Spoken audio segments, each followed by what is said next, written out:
Hello friends, welcome to my channel learning with Veenal Sharma. I hope आप सभी लोग अच्छे होंगे। आज मैं आप सभी के साथ क्लास 6 का चैप्टर फर्स्ट हिस्ट्री सब्जेक्ट्स के से रिलेटेड वन लाइनर शेयर कर रही हूँ। चैप्टर फर्स्ट से का फुल वीडियो मैंने अपने चैनल पर ऑलरेडी अपलोड किया हुआ है। अगर आपने अभी तक नहीं देखा हो तो प्लीज़ वहाँ देखिए जाके, और इस वीडियो के डिस्क्रिप्शन बॉक्स में भी मैंने उसका लिंक शेयर किया हुआ है। Let's start. फर्स्ट है, प्राचीन काल में लोग किस भाषा का प्रयोग करते थे? प्राचीन काल में लोग प्राकृत भाषा का प्रयोग करते थे। ऋग्वेद की भाषा कौन सी है? ऋग्वेद की भाषा संस्कृत है। यहाँ पे एक क्वेश्चन और आता है कि ऋग्वेद कितने साल पुराना है? तो ऋग्वेद लगभग 3500 साल पुराना है। थर्ड है, सिंधु की सहायक नदियाँ कौन कौन सी हैं? सिंधु की सहायक नदियाँ हैं झेलम, चिनाब, रावी, ब्यास और सतलुज। सहायक नदियाँ होती हैं ऐसी नदियाँ जो एक बड़ी नदी में जाके मिल जाती हैं, उन नदियों को हम सहायक नदियाँ कहते हैं। अतीत में बनी हुई वस्तुओं का अध्ययन करने वाले व्यक्ति को क्या कहते हैं? तो अतीत में बनी हुई वस्तुओं का अध्ययन करने वाले व्यक्ति को हम कहते हैं पुरातत्वविद। इनको इंग्लिश में हम आर्कियोलॉजिस्ट भी कहते हैं। फिफ्थ है, भरत नाम का प्रयोग कहाँ रहने वाले लोगों की एक समूह के लिए किया जाता है? तो भरत नाम का प्रयोग भारत देश के उत्तर पश्चिम यानी कि नॉर्थ वेस्ट साइड में रहने वाले लोगों के लिए किया जाता था। ओके। 6 है, कृषि का आरंभ कितने वर्ष पूर्व माना जाता है? तो कृषि का आरंभ लगभग 8000 वर्ष पूर्व हुआ था। और कहाँ हुआ था? ये हुआ था सुलेमान और किरथर की पहाड़ियों में। ओके, कहाँ पे हुआ था? यहाँ पे आप लिख लीजिए, सुलेमान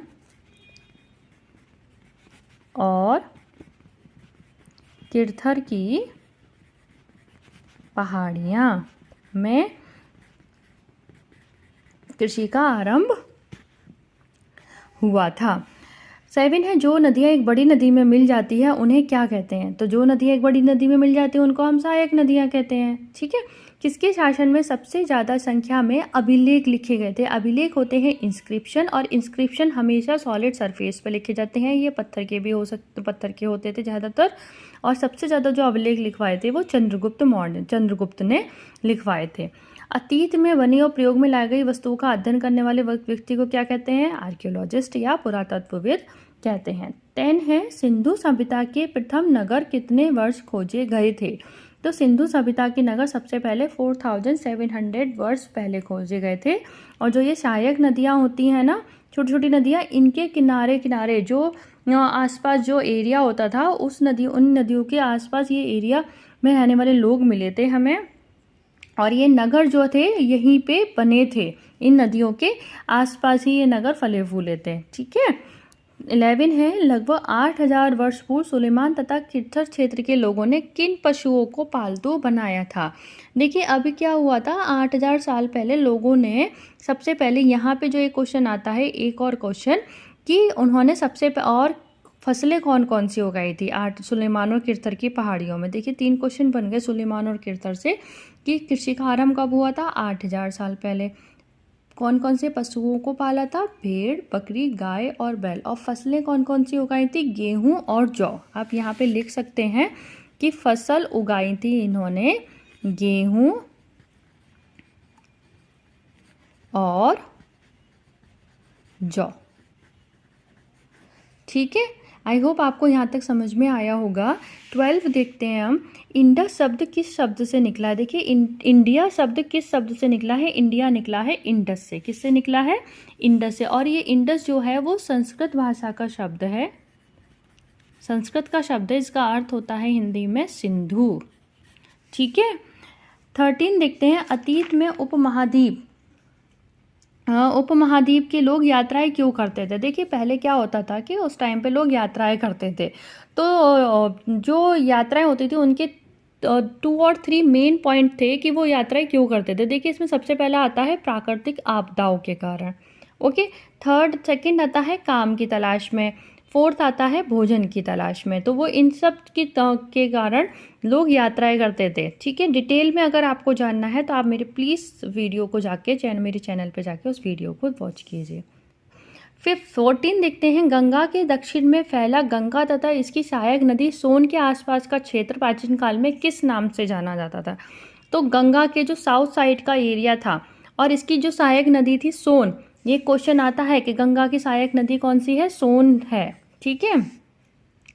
तो हम उसको क्या बोलते थे, क्षेत्र को मगध बोलते थे। ठीक है। अतीत का अध्ययन करने वाले व्यक्ति को क्या कहते थे, तो अतीत का अध्ययन करने वाले व्यक्ति को हम क्या कहते थे, इतिहासकार कहते थे। और जो अतीत में बनी और प्रयोग में लाई गई वस्तुओं का अध्ययन करता था वो क्या कहलाता था, आर्कियोलॉजिस्ट कहलाता था। पर जितने भी जो इन्फॉर्मेशन हमें आर्कियोलॉजिस्ट से मिल रही हैं और जो हमें सामान मिल रहा है उनसे जो इन्फॉर्मेशन इकट्ठे करते थे उनको हम इतिहासकार कहते थे। ठीक है। प्रायः पांडुलिपियाँ कहाँ प्राप्त होती हैं, पांडुलिपियाँ प्राप्त होती हैं हमें मंदिरों तथा विहारों में।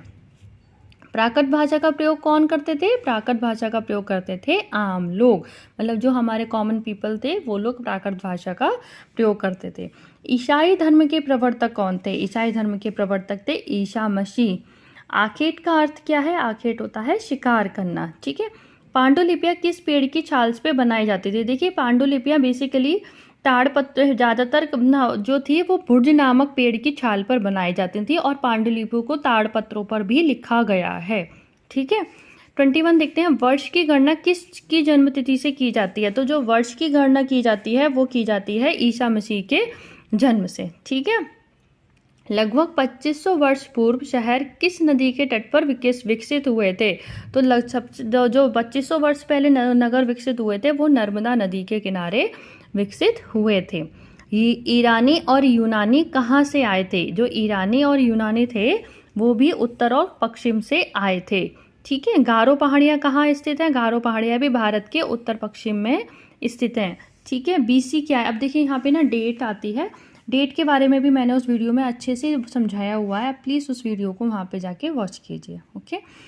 बीसी होता है before Christ, means Isa Masih के जन्म से पहले। एडी होता है एनो डोमिनी, यानी कि ईसा मसीह के जन्म के बाद। ठीक है। आई होप आपको ये मेरा वीडियो अच्छा लगा होगा। अगर अच्छा लगा हो तो प्लीज़ मेरे चैनल को लाइक कीजिए, सब्सक्राइब कीजिए, मेरी वीडियो को लाइक कीजिए। Thank you, bye bye.